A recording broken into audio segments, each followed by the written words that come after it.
Good morning, and welcome to Morning Movie News, where we have three very interesting stories to discuss today, and none of them are Disney. I love Disney. Disney is so full of win, and they do good work. They're deservedly full of win, but it is nice to see some other studios get on the board, even if it's not with the best news. And of course, I'm talking about Suicide Squad, which is a mixed bag in terms of how it's developing. Suicide Squad 2.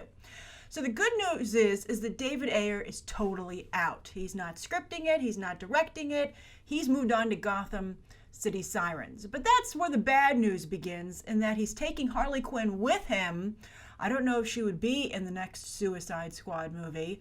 They probably don't want to dilute the character, unless she becomes like Batman, right? Batman and Harley Quinn are in everything. But also, if Harley Quinn isn't in Suicide Squad 2, then how do you factor the Joker in? So that means that the sequel would have to lean heavily on Amanda Waller. I think she can handle it. I love Viola Davis in that role, and she's now an Oscar winner. But also, the new recruits. You know, you can bring Deathstroke in, maybe Killer Frost. I made a whole video about who could join the team for the sequel. I'll put a link to that down below in the video description, and also at the end of this video. You click on screen on the annotations. And also, maybe Mel Gibson will take the deal. He's still in the mix. He's still mulling it over, although the longer he takes, I think the less exciting it gets, because he's clearly not excited about the opportunity, right? He's like, anybody else want to offer me a directing gig? Anyone else? But I mean, I think would elevate the material, even if maybe the characters aren't as exciting the second time around. But what's very concerning to me, and probably isn't going to help Mel Gibson say yes, is that they just hired a screenwriter, Adam Cozad, who has the worst writing credits, not that I've ever seen. I see screenwriters with horrible writing credits get new gigs all the time. I don't understand it. Again, I think it boils down to people doing favors for friends in the biz, right? And then also, people who make these movies don't go to them. And they are like, who cares who writes it? They're all stupid. And you're like, if you took this stuff more seriously, maybe they'd do better. All right, so anyway, this is what Adam Cozad has scripted. The Legend of Tarzan, the Alexander Skarsgård, Margot Robbie one from summer 2006. No, the summer before, I think. But anyway, was that 2 years? I don't know. But it was good. But the screenplay was the weakest part of the whole situation. A lot like what happened with Suicide Squad. And then the other movie, he's written a couple of things that haven't been produced. But the only other movie he's written basically that's been produced on a big scale is Jack Ryan's Shadow Recruit. You know, the Jack Ryan character, the Chris Pine edition with Kenneth Branagh, both directing and starring as the villain. Kenneth Branagh's like, I'm tired of being behind the camera. And then they're like, maybe you should stay back there, Ken, because Jack Ryan's Shadow Recruit crashed and burned. And, the script didn't do it any favors. So I just don't understand why they'd be like, hey, do you want to hire the guy who wrote Legend of Tarzan and Jack Ryan's Shadow Recruit to handle Suicide Squad 2? Who says yes to that? I would be tempted to, at least penalize whoever suggested I hire Adam Cozad as the screenwriter. So I don't understand. It's just so stupid. All right, so we'll see how it turns out. I mean, they're going to have to obviously rely on what characters they choose again, and hopefully some really good action sequences. Because, the first Suicide Squad was surprisingly light on action, which is kind of weird for a movie called Suicide Squad, right? All right, so anyway, that's the first story of the day. Now, the second story of the day is an uplifting one. It's about Emily Blunt and John Krasinski, who, of course, are married, and they actually have some kids at this point. They're a lovely family. But anyway, a lot of us have been wondering how long this relationship can last, because they're in the same business, and there's got to be some strain that her career is doing so much better than his. And I even saw some people, when this story broke that we're discussing right now, someone was like, oh, he's going to get Chad Lowe. And Chad Lowe, of course, used to be married to Hilary Swank, Chad Lowe being Rob Lowe's brother. And she forgot to thank him in her Oscar acceptance speech. And she apologized, but it eventually, the damage was done, and they eventually got divorced. So, nobody wants poor John Krasinski to be Chad Lowe. And I don't think he's going to be, for two reasons. First, they're both incredibly likable. Emily Blunt and John Krasinski are both incredibly likable people. Far more likable than Hilary Swank or Chad Lowe. So they've got that going for them, right? And I'm sure they're likable to each other. But also, John Krasinski, because his in front of the camera career isn't going so well, He wasn't 13 hours. He did a nice job. He buffed himself up real nice to play, a mercenary at that point, but ex-special forces, being, hired by the U.S. government to work there. But he did a good job. He has a real affability about him. But it makes it hard to find roles for him because I think he's still also a little bit too TV. He's still Jim from The Office to so many people. But anyway, he's working on getting a career behind the camera, and he's now about to direct his third film, which will co-star Emily Blunt. And this is his first film for a studio. It's for Paramount, where the bar is set awfully low these days, so he doesn't have to worry too much. Now, the film is called A Quiet Place, and he also helped work on the screenplay. It has 3 writers. None of them as bad as Adam Cozad. And it's, I don't know why the bigger the movie, the worse the screenwriters are, right? That's so stupid. All right, so anyway, it's a supernatural thriller about a family on a farm being terrorized, and the parents are Emily Blunt and John Krasinski. That sounds fabulous. They're just, again, so likable. You're like, not that family. They're the best. They're so cool. And I think that M. Night Shyamalan and now Jordan Peele with Get Out have really shown how much money there is to be made in low-budget, highbrow horror films. So this sounds great.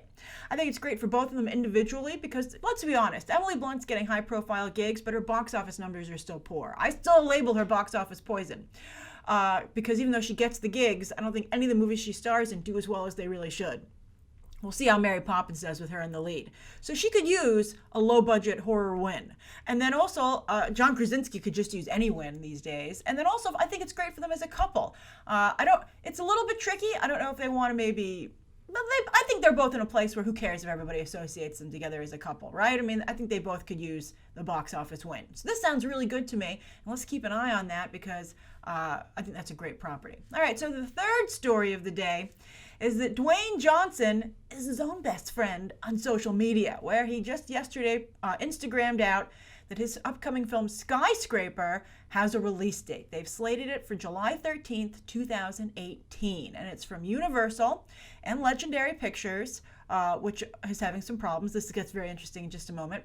And also, Dwayne Johnson is producing this film himself. He's become very active behind the camera. His San Andreas was such a big hit for him. He's really, more power to him. He's really taken that success and run with it to build himself a really impressive career. And he's done it so quickly that even though I think Central Intelligence didn't do as well as one would have hoped, he's built up his empire so quickly that who cares if he hasn't had anything as big as San Andreas since. And I'm getting the sneaking suspicion that the Fate of the Furious 8 or whatever is going to underperform. I'm not feeling it. We'll see what happens. But anyway. First off, this release date, July 13th, 2018. This is a very crowded release date. Right now, Hotel Transylvania 3 is there, the Conjuring 2 spinoff, The Nun, and then also Paramount's animated amusement park. Nobody's going to stay there with all these too many movies, and they're too big. I think Hotel Transylvania 3 should move because it's a Halloween movie. I don't know why it's in the middle of summer, and the other 2 entries came out in September. The animated amusement park movie, we got to see a trailer to see how strong that is. But I think The Nun is like a contender. I think Dwayne Johnson versus The Nun, I don't know who would win that fight necessarily. But anyway, Legendary, of course, is owned by Wanda Group from China. And also, they just kicked out Thomas Tull, so they not only own Legendary, but now Wanda Group runs it with one of their executives from China at the head of the company. That's like a big deal. So anyway, they're going to be filming Skyscraper in China, and it's going to take place in China. It's not just filmed there, but the story takes place in China. I think that's pretty awesome. I would love to see China. I love seeing different cities in the world, and so that's very exciting. And they have some amazing skyscrapers over in Asia. So basically, this movie is the Towering Inferno on steroids, just like Dwayne Johnson is movie steroids, as I've often called him. But so far, he's usually only steroids in other people's franchises, not when he's the star. It's still a little tricky for him. But anyway, the plot is that Dwayne Johnson plays a U.S. war veteran. He's really trying to loop in as much hype as he can, right? So he's like, okay, I'm going to get military people interested in this. So his Instagram, he has a lot of heart and passion in his Instagram posts, but sometimes they're a little transparent. So he's like, okay, you can't hate this movie. It's about a U.S. war veteran. So he's got that going for it. Then also, he's a former FBI hostage rescue team leader. So that's even better. But right now, he's a private contractor, as so often is the case with government employees. He's a private contractor who does security for skyscrapers. So that's why he's in China in this giant skyscraper, assessing its security situation and making sure it's as secure as it can be. But then a disaster happens and he's being framed for it. I think that's a step too far. I think that's like, I told you, I don't know how good Dwayne Johnson is as a producer. I think he's a fabulous actor. Well, he's a great comedian. He's got a lot of heart. He's a great personality. I really like him as a talent. But as a business person, I'm still not sold on his ability as a business person. I think Dwayne Johnson's like, in meetings, you can just see him be like, why not? Why not that I'm being framed? Wouldn't that be awesome? And you're like, it's too much, Dwayne. It's like you've turned this into not Skyscraper, but the kitchen sink. So I think just trying to get people to safety and having to deal with maybe what happened. It's also, you're starting to put Die Hard elements to it, and you don't ever want to be accused of ripping off Die Hard, because you can't do it better than Die Hard. I don't care how big your building is or where it is. Die Hard's the best. I also have some concern that the director is his Central Intelligence director, Rawson Marshall Thurber. I really liked Central Intelligence, but it's really good for the performances and the script, actually, interestingly enough. The directing is very TV. It's not particularly inspired. So for someone to do a giant action movie, I don't know why they would hire this guy. I mean, why did they get a Chinese director who's really good? They do some great action films out in Asia. Why not get someone like that? Like the next John Woo, right? I wouldn't waste my time with Rawson Marshall Thurber, especially because Central Intelligence was big, but it wasn't that big.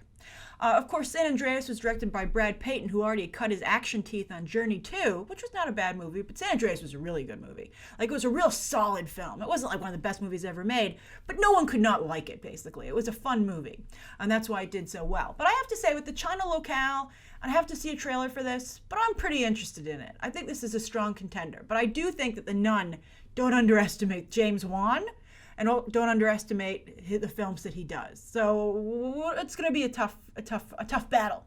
So those are the three stories of the day. I'm very curious what movies you favor. What movies here are you interested in seeing in particular? But then for the viewer question, this comes from Brittany Perea.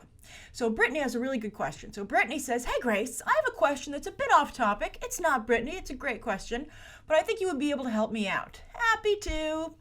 I've been trying to get into reading superhero comics, good for you, for a while, but I have no idea where to start. DC or Marvel? So far, I've read graphic novels like Watchmen, and I've also read Fables and The Walking Dead. So you're obviously having a great time. Thanks in advance. Oh, my pleasure, Brittany.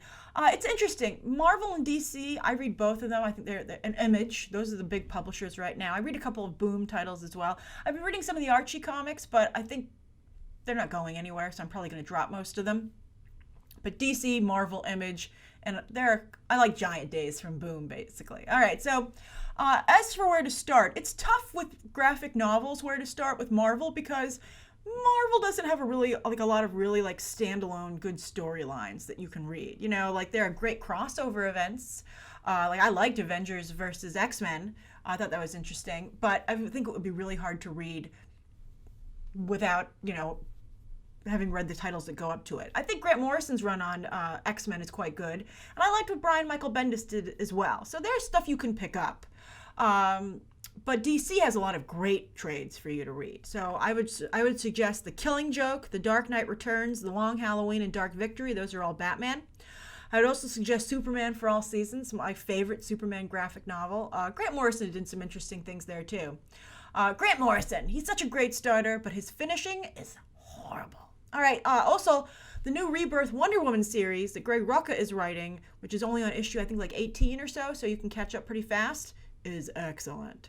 But my overall advice to you, Brittany, and to everyone is just dive in. I think it seems sometimes too difficult to get into comics because there's all this backstory, and there's an instinct to start from the beginning, which I totally understand. But you're never going to be able to do that. And comics are really fun. They're a lot of good. I don't think they're not quite as good these days as they have been in the past. I think that movies have hurt them a little bit, but there are some great titles. And I forgot to do it this week, but for the most part, I Instagram my stack that I buy every week. So if you're looking for suggestions, you can go over to my Instagram account and see what I'm reading.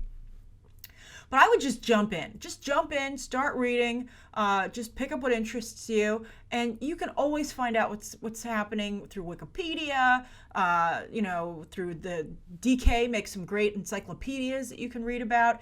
It's just if you have a question, you can find out. I think you can find the answer to it pretty easy. Comics, it's pretty easy. You'd be surprised how easy it is to jump in. And you have to jump in because these comics have been around the golden age, the silver age. They've been around for decades, and yet still people continue to read them. So that's the way you're supposed to do it. I mean, they keep rebooting them, in particular at DC, like, oh, we're starting from zero, don't worry.